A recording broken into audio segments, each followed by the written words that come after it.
ആ സാർ, രാഹുൽ മാങ്കൂട്ടത്തിന്റെ ഒരു തിരിച്ചുവരവാണല്ലോ നമ്മളിപ്പോ കാണുന്നത് സമൂഹ മാധ്യമങ്ങളിലെല്ലാം തന്നെ. അദ്ദേഹം സർക്കാരിനെതിരെ രൂക്ഷമായിട്ട് ആ, തെളിവുകൾ നിരത്തി തെളിവുകൾ നിരത്തിയാണല്ലോ ഓരോ ആരോപണങ്ങൾ ഉന്നയിക്കുന്നത്. അപ്പൊ അതിനെ എങ്ങനെ നോക്കിക്കാണുന്നു? അതോടൊപ്പം തന്നെ SITയുടെ ആ ഒരു പുതിയ ഉത്തരവും, അദ്ദേഹത്തിന്റെ പീഡന പരാതിയുമേലുള്ള പുതിയ ഉത്തരവിനെ എങ്ങനെ നോക്കിക്കാണുന്നു അപ്പൊ?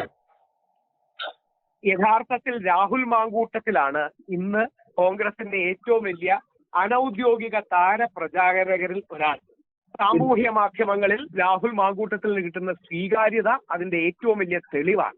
പക്ഷെ അതിന്റെ ഇതൊന്നും കാരണം കോൺഗ്രസിലെ നേതാക്കന്മാർ തിരിച്ചറിയുന്നില്ല അല്ലെ?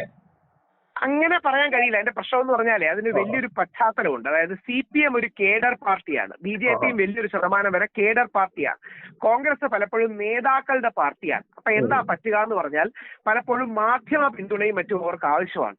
ഈ മാധ്യമ പിന്തുണയ്ക്ക് വേണ്ടിയിട്ട് ചിലപ്പം കൂടെ ഉള്ളവരെ വേണ്ട രീതിയിൽ അംഗീകരിക്കാതിരിക്കുന്ന ഒരു പ്രവണത കോൺഗ്രസിനകത്ത് ചിലപ്പോഴെങ്കിലും കാണാറുണ്ട്. അത് ശരിയല്ല, പക്ഷെ അങ്ങനെ ഒരു പ്രവണത ചിലപ്പം കാണാറുണ്ട് എന്നുള്ളത് സത്യമാണ്.